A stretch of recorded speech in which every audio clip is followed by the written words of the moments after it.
Donald Trump has hinted multiple times that he has no intention of engaging in a peaceful transition of power if he loses the general election. We've heard these hints before, but yesterday he refused to commit. He was just openly, transparently refusing to commit to a transition, peaceful transition, unless he gets to dictate how our electoral process works. Watch. Will you commit to making sure that there is a peaceful transferal of power after the election? Well, we're going to have to see what happens. You know that I've been complaining very strongly about the ballots, and the ballots are a disaster. I understand that, but people are rioting. Do you commit to making sure that there's a peaceful transferal of power? We want to get rid of the ballots, and we'll have a very peaceful. There won't be a transfer, frankly. There'll be a continuation. The ballots are out of control. You know it. So luckily, there are plenty of people in the media who are taking these threats seriously, and they should be taken seriously because Donald Trump, not just through his words, but also through his actions, has made it clear that he's trying to win this election unfairly by suppressing the vote, by dismantling the post office, by spreading disinformation about how the election works and how there's allegedly ballot fraud when there's absolutely no evidence of that. And he's been, putting this narrative together for months now. Seems like Democratic leadership thinks all they need to do is remind him that we live in a democracy. But when you're dealing with someone who has authoritarian tendencies, he doesn't care about a democracy, doesn't care about the Constitution. Cenk, if you can recall earlier, while talking to Chris Wallace on Fox News, he hinted the very same thing. Take a look. In general, not talking about November, are you a good loser? I'm not a good loser. I don't like to lose. I don't lose too often. I don't like to lose. But are you gracious? You don't know until you see. It depends. I think mail-in voting is going to rig the election. I really do. Are you suggesting that you might not accept the results of the election? I have to see. Look, Hillary Clinton asked me the same thing. No, I asked you the same thing in the debate. And you know what? She's the one that never accepted it. I agree. She never accepted her loss, and she looks like a fool. Can you give a direct answer? You will accept the election? I have to see. Look, I have to see. No, I'm not going to just say yes. I'm not going to say no, and I didn't last time either. Sometimes people in the media and Democrats drive me crazy. Not sometimes, almost all the time.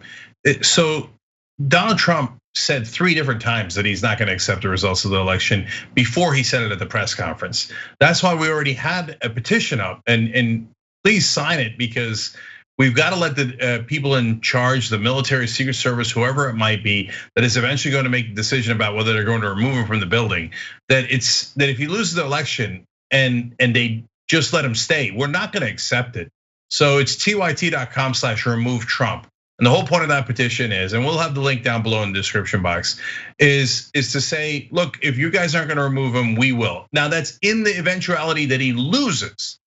Nobody's interested. We actually believe in democracy. So if he wins, it is what it is. So when he says Hillary Clinton still hasn't accepted it, and Chris Wallace says he agrees. No, wait, those are 2 different questions. She hasn't come to terms with it.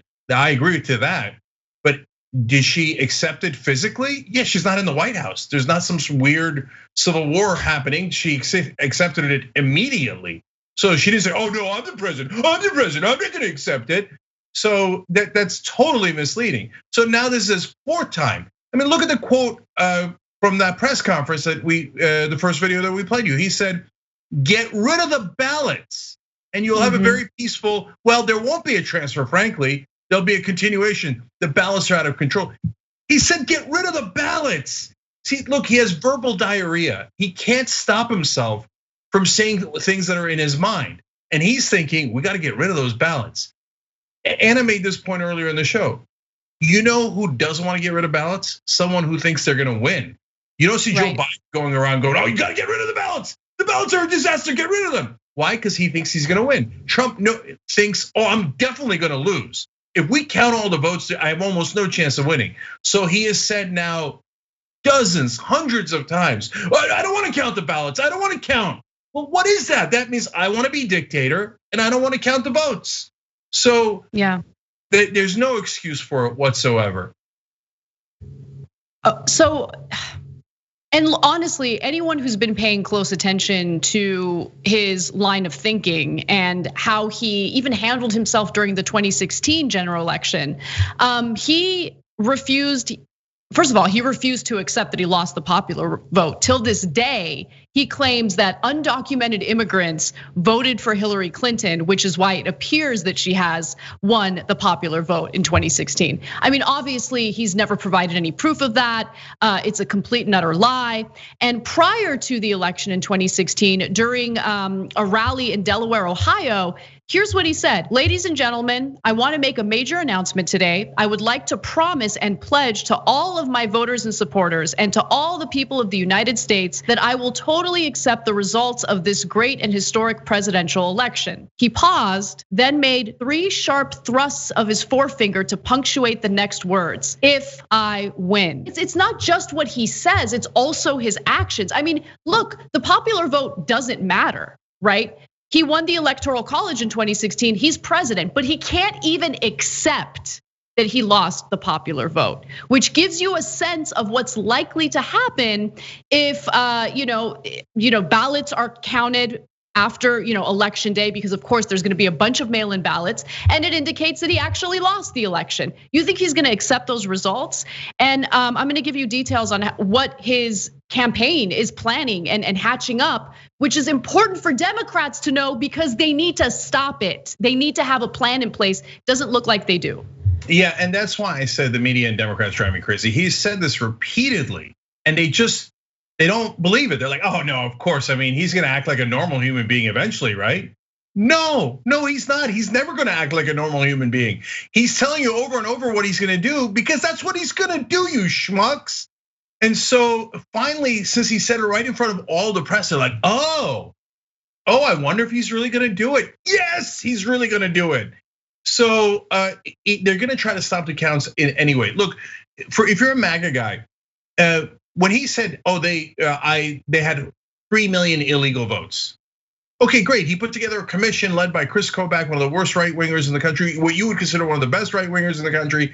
And then they shut down the commission and said, we found no evidence. So what's your leg to stand on? It's amazing to me that there is at least a third of this country that goes, I just don't care about facts. All I care about is my emotions. My emotion says I love dear leader and I hate brown people. So you tell me, he says there's 3 million illegal votes. I know there's zero evidence for it. I know he tried to find it and found nothing. I don't care. I'm just gonna accept it as fact anyway.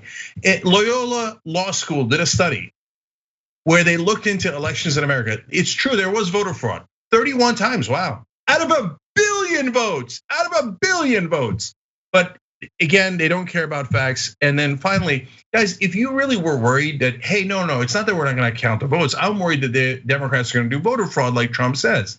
Well, then wouldn't Trump and you guys want some sort of process where Republicans and Democrats can fairly track the process and make sure that every vote is counted? Wouldn't Trump be super busy? If I thought I was gonna get cheated out of an election, I'd be super busy trying to make sure that all the votes are counted and counted fairly. Yet Trump isn't doing any of that. Instead, he's trying to figure out how to not count the votes.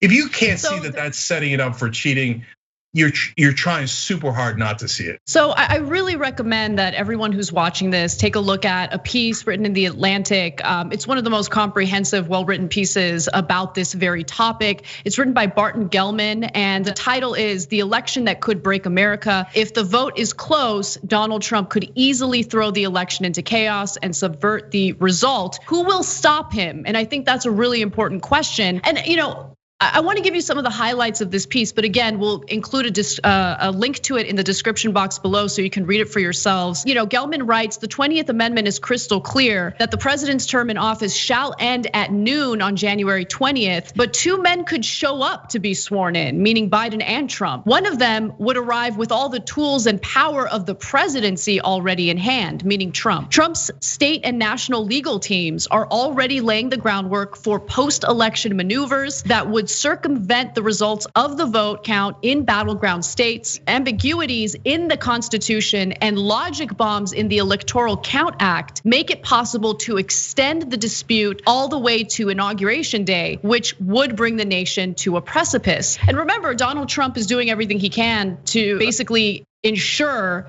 that a replacement for Justice Ruth Bader Ginsburg is in place in the Supreme Court. That way they would have the Supreme Court on their side if the election ends up being decided by the Supreme Court, which is pretty terrifying. And he writes about something called the interregnum, which is between election day and inauguration day, comprises of 79 days, carefully bounded by law. Among them are the first Monday after the second Wednesday in December, this year, December 14th, when the electors meet in all 50 states and the District of Columbia to cast their ballots for president, the third day of January, when the newly elected Congress is seated, and the sixth day of January, when the House and Senate meet jointly for a formal count on the electoral vote. In most modern elections, these have been pro forma milestones, irrelevant to the outcome. This year, they may not be, meaning between election day and actual inauguration day, Donald Trump, if he loses, is gonna do anything and everything possible to ensure that the outcome is exactly what he wants. And so there's this argument that if Biden wins by a landslide, well, then everything's gonna be okay. Don't worry. We just need Biden to win by a landslide. But A, I don't know if I even believe that argument. But B, all the signs indicate right now that Biden is not gonna win by a landslide. If you look at new voter registration, the demographics that would typically vote for Trump are registering to vote and they're fired up. Whereas the Democratic registration rate is actually pretty low. And I can get to those numbers in just a minute. Yeah, and look, I'm not sure I agree with that. Biden is leading by 7 points nationally, and in the swing states, he's still leading by a fairly comfortable margin. Not just leading, but not in Florida or Arizona. No, I know. Look, the last Washington Post poll came out, and they're like, oh, his lead in Arizona and Florida are not as large as they used to be, or Trump's taking a 1 point lead, it's tied, whatever you want to say. First of all, combination of polls don't show that. Second of all, Biden doesn't need Florida or Arizona. Arizona is getting deep into Republican territory. He doesn't need it at all. Okay, so I think that there's misconceptions about that. I actually am among the rare people who think there's still a very good chance that it's a blowout on election night, and Trump actually did a lot of this for theater and then comes out at the end and actually concedes. Now that doesn't mean that he won't whine about it for the rest of his life and that they won't do kind of political guerrilla warfare about how he actually won for years and decades to come. But what we have to be prepared for is that it's close enough that it's within cheating distance. And again, I'm gonna give you a Trump quote here because he can't help himself. He said about, do you want a lot of voting? Does he believe he's gonna win? He said levels of voting that if you ever agreed to it, you'd never have a Republican elected in this country again. So he's saying if we have high level of voting, I definitely lose. So I'm trying to block the vote. You're not supposed to say it out loud, but he's too stupid to check himself. So don't get me wrong, I am massively concerned. And if I was a Democrat, I would be doing everything in the world if I was in the Biden campaign to make sure every voter is counted and that you take those precautions ahead of time and you do it in partnership with the Republican Party so people can't complain about it. Hey, we're doing this process together, right? But yes, I don't want people to get the wrong impression. Biden still has a very large lead. All right, and then one final thing I want to bring up because it's important and I know I'm pushing it. There was basically a top level advisor in the Trump campaign. He's no longer there, but his name was Justin Clark, and he was caught on tape admitting that the Republican Party is going to do everything possible to suppress the vote in order to ensure that Trump wins. And so let me read you those portions of what he said on tape. Again, Justin Clark, former Trump campaign senior advisor. Wisconsin's the state that's going to tip this one way or the other. So it makes election day operations really, really, really important. Traditionally, it's always been Republicans suppressing votes. Democrats voters are all in one part of the state, meaning Wisconsin. So let's start playing offense a little bit. And that's what you're going to see in 2020. That's what's going to be markedly different. It's going to be a much bigger program, a much more aggressive program, a much better funded program. And we're going to need all the help we can get. And he specifically mentioned the expiration of a consent decree, which basically prevented Republicans from using using armed law enforcement at these polls in an effort to intimidate voters, that decree has expired, which means that Republicans are able to essentially hire people who are armed, who will go to the in-person voting places and essentially intimidate voters. Anyone who they think looks sketchy, they can hassle them and intimidate them. And by the way, we've already seen some of that happen in some of the early voting that's been taking place in Virginia. And so in regard to the consent decree expiring, Justin Clark said on tape, the expiration of that order was a huge, huge, huge, huge deal. And Trump campaign has already hired 50,000 volunteers in 15 contested states to monitor polling places. That's what we're dealing with. Yeah, so I want to say two things about it. First of all, what's wrong with Democrats? Why don't they hire 100,000 people to go to the voting areas as well? Why do they only whine about it afterwards? So like, oh my God, the Republicans, we know ahead of time, the Republicans are sending 50,000 people to the voting areas in their mind to intimidate voters. First of all, don't get intimidated, okay? Don't let anyone stop you from voting. Second of all, if they're sending 50,000, let's send 100,000, let's send 500,000. And so people think I'm kidding. Republicans are afraid of minorities for no reason. Well, because they're racist. So you get get people in suits. It doesn't matter. Get African Americans, Latinos, Muslims, LGBTQ folks. It doesn't matter. Put them in front of voting areas. They have every right to be in front of voting areas within a certain distance. And Republicans will just get scared and go home just by the nature of their racism. So I don't want to sit here and whine about it afterwards. I want to do something now. Why are the Republicans the only ones trying to win elections? In whatever means. Look, now the final thing, guys, is the most important. The reason Trump is doing all this is because he knows the polling. The polling indicates that the people who are going to vote in person are favoring Trump 62-30. So that's a giant advantage for Trump. If you end it the minute the in-person voting is over and you don't count any of the mail-in, then he wins big. Now you want to know what percentage are favoring Biden on mail-in voting? 74-20, okay? So when you count the mail-in votes, Trump has no chance. That's why he's saying 1,000 times over, don't count the mail-in votes, don't count the mail-in votes. Because if you do, it's a guaranteed loss for Trump. So that is why we have to be on as vigilant as humanly possible that every vote gets counted fairly and with no questions asked. And that's why Trump even said, again, the third time he's accidentally admitting things as to why his plan is. He said, we've got to get that last Supreme Court nominee in before the election in case we go to the Supreme Court. Why? Because the last time the Supreme Court stopped in 2000, they did what in Bush v. Gore? They stopped the counting.